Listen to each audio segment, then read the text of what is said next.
Imagine you're a Premier League manager. You've got millions at stake, angry fans screaming at you, and every decision matters. Now imagine a random bloke you've never heard about turns up, tells you he's the cousin of the FIFA World Player of the Year, and you just believe him and put him straight in the team. Then, against all the odds, no, he was terrible. Today we're diving into the single greatest scam in Premier League history, the time Ali Dia, a man you'd be reluctant to pick for your five-a-side team, conned his way into the best league in the world. It's the mid-90s. Football is changing. The Premier League's barely learnt how to walk. Alan Shearer's ever-growing forehead is scoring 30 goals a season. Eric Cantona is kung fu kicking fans. Life is good. And in the middle of all this madness, Southampton Football Club. Slightly better than now, but still just trying to stay afloat. Their manager at the time, the one-man injury factory, Graeme Souness.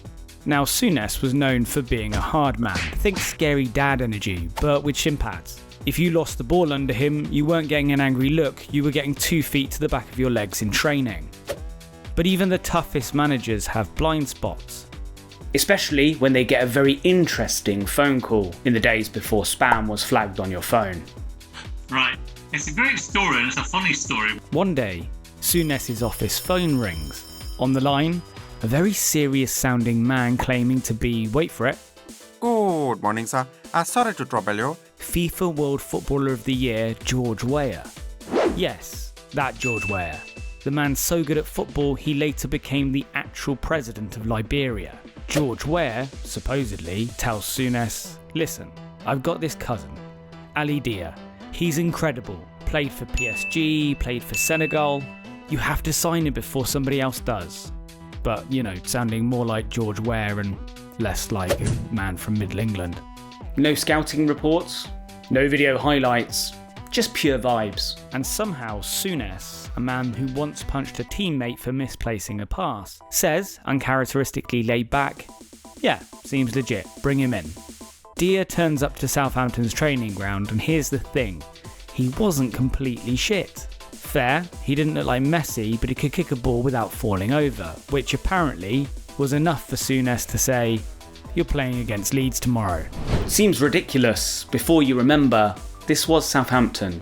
Now this was 24 hours after meeting him, the same way you might employ a new toilet cleaner, not a Premier League striker.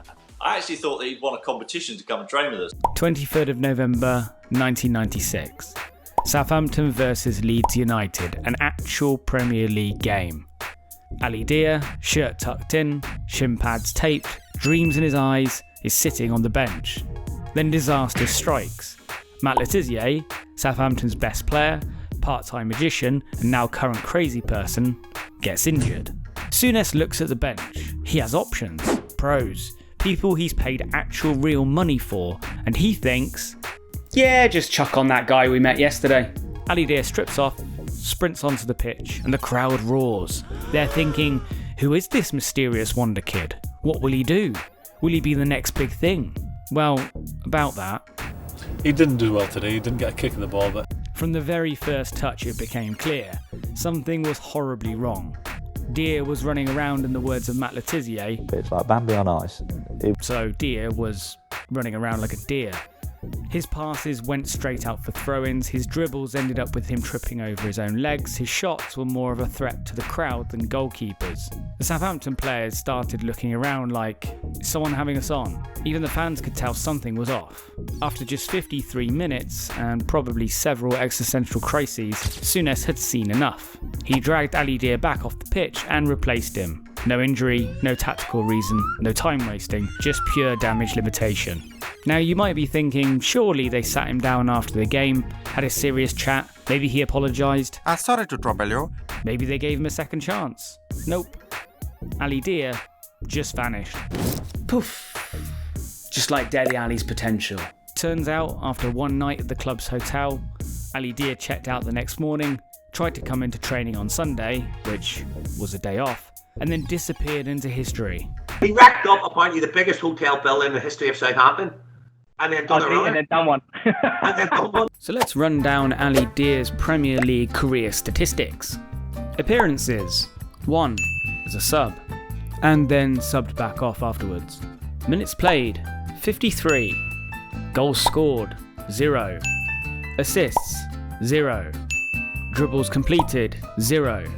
Successful passes, 0. Tackles made, 0. Shots on target? Unbelievably, 1. Just imagine if he had scored. I swear you'll never see anything like this ever again! So who was the real Ali Dia? Was he actually George Weah's cousin? Or some kind of genius trickster? The truth is somehow even funnier. Ali Dia was a Senegalese student who had played a bit of lower league and non-league football. That's it. No PSG, no Senegal caps, just some dodgy games for tiny clubs, and a mate who was very good at pretending to be George Weah on the phone. In fact, just before Southampton, Ali Dia actually turned up at Blythe Spartans, a tiny semi-pro club in the north of England. He played one match for them, and according to the manager at the time, he couldn't trap a bag of cement. And remember, that's semi-pro football. These were the guys who worked digging holes Monday to Friday, and they thought he was crap. He also apparently tried his luck at Gillingham, Port Vale, maybe even Bournemouth, but they all saw through it and rejected him. It was only when Southampton's defences were down and the fake George Weah called that Ali Dia finally blagged his way in. After the debacle, Graeme Souness never fully lived it down. Every time someone mentions the worst signing ever, Dia's name always comes up. Southampton survived the season, and Matt Le Tissier carried on scoring wonder goals despite looking like he'd rather be down the pub. As for Ali Dia, he popped up a few more times in amateur leagues before eventually retiring to live a quiet life, presumably boring sceptical people at dinner parties about the day he played in the Premier League.